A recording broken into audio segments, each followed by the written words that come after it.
بسم اللہ الرحمن الرحیم۔ السلام علیکم رحمۃ اللہ وبرکاتہ۔ حضور نبی کریم صلی اللہ علیہ وآلہ وسلم نے ارشاد فرمایا کہ جو کوئی نماز کو حقیر جانے گا اس کو اللہ تعالیٰ کی طرف سے 15 سزائیں ملیں گی۔ 6 سزائیں زندگی میں، 3 مرتے وقت، 3 قبر میں اور 3 روز حساب میں۔ زندگی کی 6 سزائیں۔ اللہ تعالیٰ اس کی زندگی سے رحمتیں اٹھا لے گا، اس کی زندگی بد نصیب بنا دے گا۔ نمبر 2، اللہ اس کی دعا قبول نہیں کرے گا۔ نمبر 3، اللہ اس کے چہرے سے اچھے لوگوں کی علامت مٹا دے گا۔ زمین پر موجود تمام مخلوقات اس سے نفرت کرے گی۔ اللہ اسے اس کے اچھے کاموں کا صلہ نہیں دے گا۔ وہ اچھے لوگوں کی دعاؤں میں شامل نہیں ہوگا۔ مرتے ہوئے 3 سزائیں۔ وہ ذلیل ہو کر مرتا ہے، وہ بھوکا مرتا ہے، ذلیل ہو کر مرتا ہے، وہ پیاسا مرتا ہے۔ اگرچہ وہ تمام سمندروں کا پانی پی لے، پیاسا ہی رہے گا۔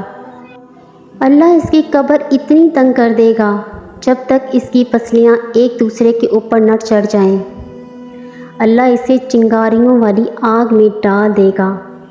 اللہ اس پر ایسا سانپ بٹھائے گا جو بہادر اور دلیر کہلاتا ہے، جو اسے نماز فجر چھوڑنے پر صبح سے لے کر دوپہر تک ڈسے گا، نماز ظہر چھوڑنے پر دوپہر سے لے کر عصر تک ڈسے گا، اور اسی طرح ہر نماز چھوڑنے پر اگلی نماز تک ڈسے گا، ہر ضرب کے ساتھ 70 گز زمین کے اندر دھسے گا۔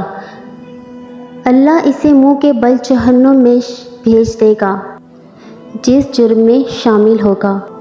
اللہ اسے غصے سے دیکھے گا جس سے اس کے چہرے کا ماس گر جائے گا۔ اللہ اس کا سخت حساب لے گا اور اسے جہنم میں پھینکنے کا حکم دے دے گا۔ جو اپنی نمازوں کو ادا نہیں کرتے، فجر اس کے چہرے کا نور ختم ہو جاتا ہے، ظہر اس کی آمدنی سے برکت اٹھا لی جاتی ہے، عصر کی اس کے جسم کی مضبوطی اٹھا لی جاتی ہے، مغرب انہیں اپنے بچوں سے کوئی فائدہ نہیں پہنچتا، عشاء اس کی نیند سے سکون ختم ہو جاتا ہے۔ اللہ پاک ہم سب کو نماز اور قرآن پاک پڑھنے کی توفیق عطا فرمائے، آمین۔ دوستو اگر ویڈیو پسند آئی ہے تو لائک اور سبسکرائب ضرور کر دیں۔